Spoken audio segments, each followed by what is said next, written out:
तो नमस्कार, स्वागत है आपका एबीपीएल न्यूज़ में और मैं हूं आपके साथ मोहम्मद उवैस। और इस वक्त हम मौजूद हैं हल्द्वानी में। और यहाँ पर हम क्यों मौजूद हैं इसके बारे में हम आपको बाद में बताएंगे, लेकिन पहले आपको बता दें कि उत्तराखंड का जो फिल्म उद्योग है, जो यहाँ पे फिल्में बनती है, चाहे वो प्रादेशिक भाषा में हो, कुमाऊनी गढ़वाली में हो, और अब हिंदी की तरफ भी यहाँ का झुकाव बढ़ रहा है। जब से पुष्कर सिंह धामी जी ने एक फिल्म नीति बनाई है, उसके हिसाब से बहुत एक अच्छा उछाल आया है फिल्में बनाने के तौर पे। और इस वक्त हम जहाँ पर मौजूद हैं वहाँ पर भी जो एक रिसेंटली G5 में यहाँ के कलाकारों द्वारा एक फ़िल्म बनाई गई है जिसका नाम है समोसा एंड सन्स, उसकी स्क्रीनिंग है, उसका प्रमोशन है।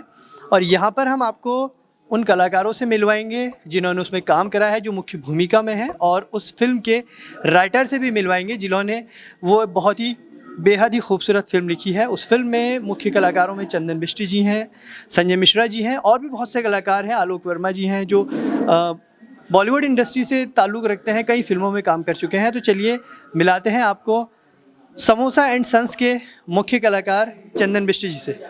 सर नमस्कार। नमस्कार, स्वागत है आपका एबीपीएल न्यूज़ में। ये है चंदन बिष्टी जी हैं जिन्होंने समोसा एंड सन्स में मुख्य भूमिका निभाई है, और इससे पहले भी बॉलीवुड की कई फिल्मों में मैं आपको बताना चाहूँगा आप काम कर चुके हैं। राष्ट्रीय नाट्य विद्यालय NSD से आप ग्रेजुएट हैं और पूरे इंडिया में नए नए बच्चों को ट्रेनिंग देते हैं। मैं खुद इनके साथ ट्रेनिंग ले चुका हूँ और कला की तरफ निखार रहे हैं। और ये दीपक तिरुवा जी हैं जिन्होंने ये फिल्म लिखी है, बहुत ही खूबसूरत फिल्म लिखी है। तो सर सबसे पहले मैं बैठ जाता हूँ सर के पास और बात करते हैं इस फिल्म के बारे में। सर, जो आपने फिल्म बनाई है समोसा एंड सन्स, कुछ बताना चाहेंगे इसके बारे में? समोसा एंड सन्स ये फिल्म आपको जियो सिनेमा में देखने पर मिलेगी। अभी अभी रिलीज़ हुई है। इस फिल्म में मैं हूँ, संजय मिश्रा जी हैं, एंड नेहा गर्ग हैं, रचना बिष्ट हैं, विजेंद्र काला जी हैं, आलोक वर्मा भाई हैं हमारे, दीपक जी ने इसको लिखा है। ये फिल्म के मुझे जो सबसे ज़्यादा इस फिल्म में खुशी है, क्योंकि लॉकडाउन एक ऐसा पीरियड था जब हम सब साथियों ने सोचा, जो भी फिल्म मेकर हैं बॉम्बे में काम कर रहे हैं, कि वो अभी तो अपने ही प्रांत में हैं, तो यहाँ के टैलेंट के साथ हम कुछ प्रयास करते हैं। और उस प्रयास में ये फिल्म बनी है खूबसूरत मुक्तेश्वर के वादियों में। और अभी उम्मीद है कि जैसे कि हमें रिस्पांस भी मिल रहा है, फिल्म बहुत लोगों को पसंद आ रही है और यही हमारी कामयाबी है। तो सर मैं जानना चाहूँगा दीपक तिरुवा जी से, क्योंकि आपने फिल्म लिखी है तो फिल्म के बारे में तो हम बात करेंगे, लेकिन जो टाइटल है ये बहुत इंटरेस्टिंग है, समोसा एंड सन्स। इसके पीछे की कहानी आप बताएंगे? हमारे यहाँ बेटे को लेकर के बहुत ऑब्सेशन है समाज में, तो एक तरह का व्यंग है समोसा एंड सन्स। हम ऐसा समझते हैं कि वंश चलाने के लिए बेटा चाहिए होता है। हमारी फिल्म उस पूरी अवधारणा को ही उलट देती है। हम ये कह रहे हैं कि वंश बेटे से नहीं, बेटी से चलता है। वंश बेटियों का होता है, माँ, नानी, बेटी, बेटी की बेटी, ये वंश है। क्योंकि वंश कब तक एक कंटिन्यूटी में रहेगा ये स्त्री तय करती है। तो बेटों का वंश जो है एक धोखा है, आप इसमें मत रहिएगा। तो एक हल्की फुल्की कॉमेडी फिल्म है, इसे देखिए, मजा आएगा आपको। तो इस कहानी की जो पटकथा है, जो एक स्टोरी जो आप सोचते हैं इंसान की, यार मैं यहाँ से उठाऊंगा, आपने कहीं से इंस्पायर हुए हैं या इसके पीछे कहानी कहाँ से आपने, मतलब क्या सोच के लिए, पहाड़ी परिवेश में है या फिर ये पूरा देश के ऊपर जाती है फिल्म? जी, इसका विषय तो चूंकि ये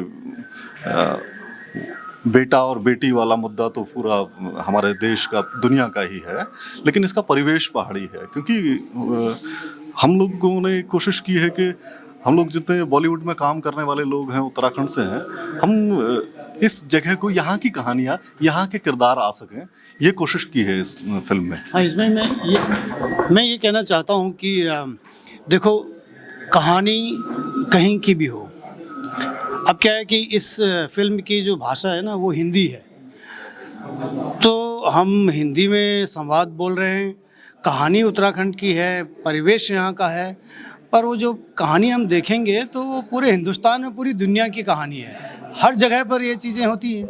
सर आप तो राज्य नाट्य विद्यालय से ग्रेजुएट हैं, एनएसडी से। वहाँ तो वैसे ही एक मतलब अगर वहाँ से निकला हुआ कलाकार है तो उसे दिग्गज ही माना जाता है, और आपने तो कई बड़े बड़े बॉलीवुड के कलाकारों के साथ भी काम किया है। पहाड़ी जो सिनेमा है इस वक्त आपकी नज़र में कहाँ पर है? मैं तो मतलब ये बहुत बड़ा सरप्राइज़ हो रहा है कि इतने नए नए टैलेंट निकल के आ रहे हैं और नेशनल इंटरनेशनल लेवल पर जा रहे हैं। अभी विदेशों में जो फेस्टिवल्स हो रहे हैं उसमें अवार्ड्स मिल रहे हैं। मुंबई में इस साल जो मुंबई के टॉप 4 फिल्में हैं वो उत्तराखंड से हैं। उसमें फायर इन द माउंटेन्स है, उसमें देवा शाह की एक फिल्म है बहादुर करके, उसमें विनोद रावत वो पहाड़ी बंदे की फिल्म है एंसेस्टर्स करके, फिर डियर लतीका, कंचन पंजी, सब पहाड़ी में इतने बड़े जगह पर वो आप हिंदी फिल्म जगत में अपना नाम कर रहे हैं। सबके सब नए हैं, है ना। ये और भी बहुत सारे लोग हैं जो पिछले 1 साल से मैं यहाँ देख रहा हूँ। क्या सिनेमा की उनकी सेंस है, क्या उनकी पढ़ाई लिखाई या तैयारी है, तो अपने आप में ये सरप्राइज़ है, ये बहुत खुशी की बात है। तो बिल्कुल ये बात आपने कहा है कि पहाड़ी सिनेमा जो पहले एक तरह से नाटक वो गानों तक सीमित था, जो कुमाऊनी गाने हो या गढ़वाली गाने तब, लेकिन अब जो है फिल्मों की तरफ, और हमारे मुख्यमंत्री ने भी काफ़ी एक अच्छा स्टेप लिया है जो उन्होंने फिल्म नीति बनाई है, और कई चीज़ें अभी वेब सीरीज़ की भी शूटिंग हुई। आपने इससे पहले एक फिल्म करी फायर इन द माउंटेन, वो तो नेशनल या इंटरनेशनल लेवल में उसको रिकग्नाइज किया है, वो एक बहुत सीरियस रोल था। और सडनली जो एक आपने जॉनर चेंज करा है उतने सीरियस रोल से कॉमेडी रोल में, तो एज अ एनएसडी स्टूडेंट आपके लिए इजी होगा, लेकिन फिर भी ये जो हमारे जो यंग देख रहे हैं उनको आप किस तरह इसमें एक संदेश देना चाहेंगे कि एक बिल्कुल सीरियस फिल्म जो बिल्कुल ग्राउंड लेवल से जुड़ी हुई फिल्म, एक बिल्कुल गाँव और एक बिल्कुल ही कॉमेडी सीन, आपको कैसा लगा है करते हुए? हाँ, मतलब दोनों के एक्सपीरियंस डिफरेंट हैं, पर एज एन एक्टर आपको मज़ा ही आता है जब अलग कैरेक्टर आप करते हैं। और नए यंगस्टर्स को मैं क्या बोलूँगा, ये तो इस तरीके से है जैसे आपके एक दिन के एक्सपीरियंस के हैं। कहीं कहीं पे आप हंसते हैं, कहीं कहीं पे प्रॉब्लम में फंस जाते हैं, कहीं कहीं पर आप ध्यान लगाते हैं, सीरियस रहते हैं। तो जैसे रोज़मर्रा की चीज़ें होती हैं, अब वही सीन्स जब मिलते हैं, भले ही वो किरदार बदल गया हो, तो हम लोगों तैयारी करते हैं उसमें, तो उसके हिसाब से तैयारी के साथ में फिर होती हैं चीज़ें। तो जिस तरह से हमने ट्रेलर देखा और फिल्म भी देखेंगे कि आपका करेक्टर बहुत ही एक मजाकिया करेक्टर, जो पहली फिल्म देखी थी आपकी वो देख के ऐसा लगता था कि मतलब शायद इस करेक्टर के पास अब जीने के लिए कुछ नहीं बचा। दीपक तिवारी जी से तो हम सोशल मीडिया पे भी व्यंग ही सुनते हैं ज़्यादातर, चाहे, और इनकी लेखनी वैसे भी मैं बहुत पहले से जानता हूँ। जब हमारी गीत भी है फिल्म में गीत भी है और कई डायलॉग्स भी लिखे हैं, मैंने बताया कि लेखनी से तो मैं बहुत पहले, जब हमारी काव्य गोष्ठी वाले दिन थे। तो इसके बाद भी आपके कोई प्रोजेक्ट है दीपक जी? हाँ, इसके अलावा जो है पत्रकारिता पर एक फिल्म करने का इरादा है जल्दी। और दीपक जी मुझे छोड़ने को बिल्कुल रेडी नहीं है।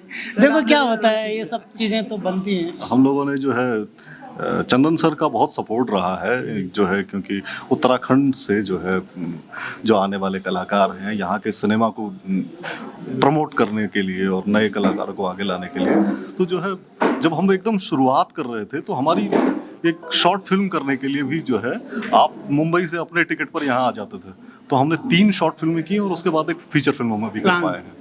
बिल्कुल, तो हमारी पूरी शुभकामनाएं हैं आपके साथ। और जिस तरह से चंदन मिश्र जी को जानते हैं, सिर्फ उत्तराखंड में नहीं, मेरे ख्याल से पूरे देश में, आप एनएसडी के थ्रू हो या चाहे पर्सनली, मेरा खुद का एक्सपीरियंस है इसमें कि अगर सर को कहा जाए कि सर नाटक करवाना है तो सर फिर उसके बाद सब भूल जाते हैं। और फिल्म सर एक स्टेज होता है और फिल्म में कितना अंतर है? आपको कहाँ पर ज़्यादा एंजॉय मिलता है, स्टेज करने में या फिल्म करने में? दोनों चीज़ें मतलब बराबर सेम ही हैं। थोड़ा सा फ़र्क क्या होता है कि स्टेज पे करना होता है, फिल्म में कैमरा के सामने करना होता है। दोनों में यही देखा जाता है कि भाई जिनको हम दिखा रहे हैं उनको जो कहना चाहते हैं वो किस तरीके से कहें, है ना। सिनेमा में सिनेमा के तरीके से कहेंगे, स्टेज में स्टेज के तरीके से कहेंगे। दोनों के अप्रोच थोड़ा सा अलग है, वरना मीडियम सेम ही है, परफॉर्मेंस है ना, विजुअल और मेरा तो खुद कभी, क्योंकि सर जब स्टेज में कुछ सिखाते हैं तो फिर सर भूल जाते हैं दिन रात खाना पीना। मेरा खुद का एक्सपीरियंस बहुत है सर के साथ। तो सर मैं बहुत शुभकामनाएं देना चाहूँगा आपको इस फिल्म के लिए, समोसा एंड सन्स के लिए, आप दोनों को लिए, और आने वाले जो भी प्रोजेक्ट है आपके, हम चाहेंगे कि उसको पूरा देश सराहे, पूरी दुनिया सराहे, और आप इसी तरह से पहाड़ के टैलेंट को आगे ले जाते रहें। यहाँ की संस्कृति की जो एक इबारत लिखनी शुरू करी है आपने, उसको बहुत आगे जाए। तो मेरा आप लोगों से बहुत बहुत आपके साथ अपील करना चाहता हूँ आपके दर्शकों को कि आप Samosa and sons Jio cinema जो OTT प्लेटफॉर्म है उस पर इस फिल्म को देखें। इस फिल्म में बहुत सारे ऐसे हमारे उत्तराखंड के साथी हैं टैलेंटेड, जिन्होंने काम किया है।